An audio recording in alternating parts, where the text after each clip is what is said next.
What if I told you that Bandai made a series of figures that are similar to Funko Pops, but this time, they were actually good? No offense to Funko fans out there, but just in my opinion, they always felt like they were far too low in quality and they all looked way too similar to my liking. Bandai has been making a series of figures called Sofvimates, and in today's video, we're going to be reviewing the very first Dragon Ball Sofvimates figures of Kid Goku, Kid Krillin, and Master Roshi suit style, based on their appearance from the 21st Tenkaichi Budokai. We do Dragon Ball figure reviews, news, and more here on the channel, so if you don't want to miss out on the hottest releases, make sure you subscribe.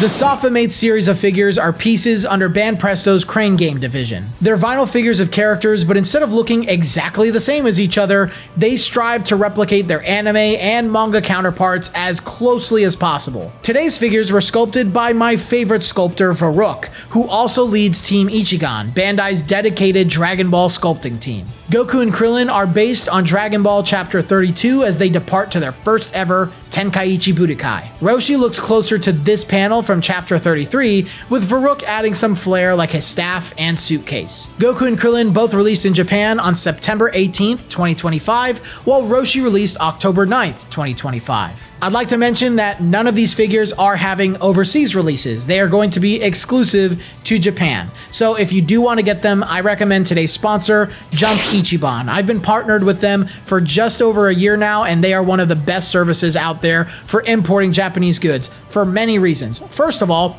tariff costs. They consume all tariff costs on behalf of their consumers, so that way you guys don't have to pay any extra or hidden fees whenever you're buying this stuff. Also, they have a huge selection of Japanese exclusive items, so we're not just talking about figures here, we're talking about clothes, items like bags, little knickknacks that you won't find anywhere else. They just have pretty much everything. And when you order this stuff, it's going to arrive at your doorstep within a week. So definitely use their service and my discount codes, MatchesPeaches10 for 10% off of your first order of 2 or more items, or MatchesPeaches5 for 5% off of unlimited orders at any quantity. So thank you, Jump Ichiban, and guys, check them out, but let's jump back into the review. All right, let's dive back into these figures, starting with Roshi. This guy almost looks like a Masterlies. Comparing him to the current lineup of Masterlies figures makes it very apparent that he could blend into a collection of figures like these. He's a much larger scale than I expected, and I'm really content with that.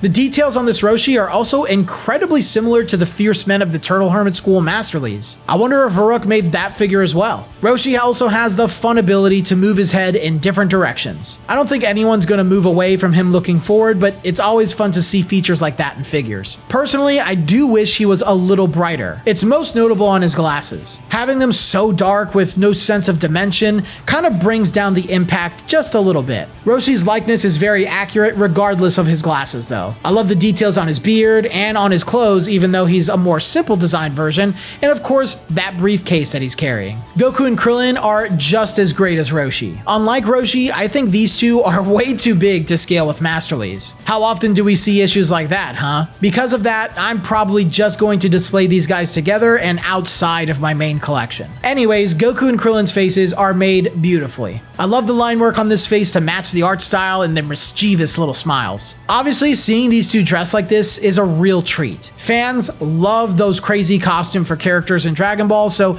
the appeal is very high here. I think their outfits, while still pretty dark, they do pop out a bit more than Roshi, probably because of their blue color. They have the same level of detail in each of them, and definitely have a lot of thought and care put into their design. All three figures are almost completely hollow. There are some parts that give them some weight, so they don't feel as empty as, say, a Funko Pop. I'm thoroughly impressed with the level of quality Bandai put into these for being simple Crane Game vinyl figures. Hiring Varuk to design these was a very smart choice. Frankly, there aren't many figures out there that Varuk's made that aren't worth picking up. I really do love these three. They're some of the best Banpresto figures they've released all year, and I highly recommend you pick them up due to their expressiveness, creativeness, and overall quality.